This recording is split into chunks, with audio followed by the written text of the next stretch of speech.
era mukikotinge bulungi tekisooka agisemakula ku level yange siyinza kubeera nga sirina senior 6 ekiriwo kiri nti ebiwandiiko byonna bwebiri era tewaliwo kitaliiwo kasita nga omuntu alyesimba ku kifo kyaba LC5 yetaagibwa nabuyigirize bwa senior 6 ngenda kubeera ssentebe kubanga weebuli era mbadde n'omulimu gwenkola era gwampeebwa lwa mpapula zenina tebagumpa kubanga bagumpa nga Ssemakula bagumpa nga bakikakasa tinina ebiwandiiko so ago simawulire ebibadde byogerwa bakiyita byabufuzi onoona bantu nakutawaanya bawagizi bange nembugumya abawagizi bange bonna buli omu waali bwagisemakula empapula zirina alaali era weeziri ndagenda buwaayo ku disitulikiti kuba nina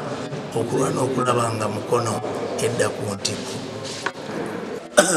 amanya babita Alhaji Haruna Ssemakula nga ndi munnamukono era nga nesimbyewo ku kifo kya LC5 mu Mukono district naye nga ekisinza okundeeta kwe kuzza Mukono ku ntikko okuzza Mukono ku ntikko ngenda kutunuulira ekisookerwako ddala emirimu gya Mukono bwe gigabwa okulaba nti tukikola mu nkola ey'obwenkanyi abasaba emirimu okubeera nga tebawanguzi tebabajjako ssente ng'oli bwakola interview ye ku mulimu oguba gulangiddwa nga bwateekwa okugufuna awatali kusasulira ekirala kyengenda okusinga okutunuulira enguudo zaffe enguudo mu Mukono zonna zibadde zifudde naye nga bwe tulina ebyuma ebyatuweebwa gavumenti tulina grade 4 mu Mukono ngenda kulwana kulaba nti buli constituency etwalako grade emu ng'omulimu gwaffe nga district kuteekayo mafuta ensonga eddala ngenda kutunuulira nnyo eby'amazzi kuba amazzi bwe bulamu tulina ekyuma ekisima amazzi mu disitulikiti y'e Mukono mu byengenda okutandikirako ngenda kusima amazzi kyalo ku kyalo e Naikonto 602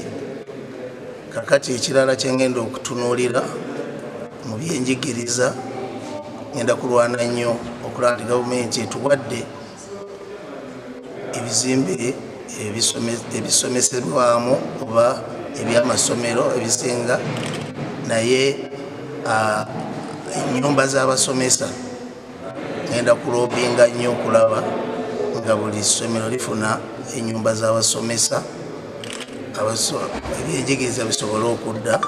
ku ntikko nga disitulikiti yaffe ekola bulungi mu myaka 3 mu maaso byakulaba nga disitulikiti y'e Mukono yeba namba emu mu byenjigiriza ekirala kyengenda okutunuulira kyekya obulamu ebyobulamu amalwaliro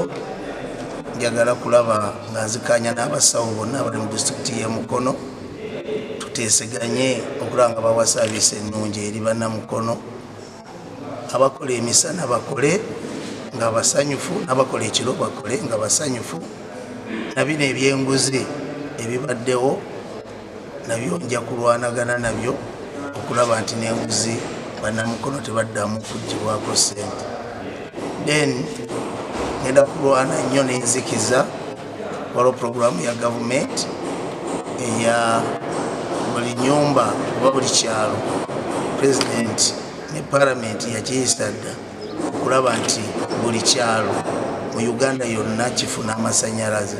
kati nno bwe nayingira mu bukulembeze kyengenda okutandikirako nakyo okulaba nti nsasula emitwalo 2 eri abataka bonna mu Mukono district abatalina masanyalaze bajjuze form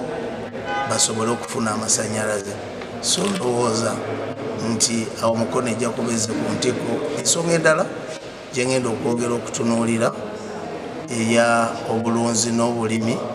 tugenda kuzaawo enkola z'ebirabo nti amaka ganaasinganga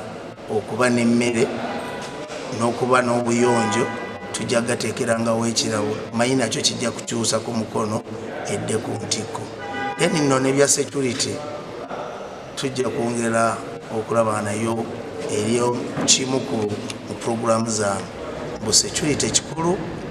kubanga ebyo byonna nabyo binaabaawo district okudda ku ntiko naye nga security teyongedde kunywezebwa. Nja kukolagana bulungi ne bakuumaddembe abatukwasiza amateeka. Eyo programu yange neyanziza neyanze.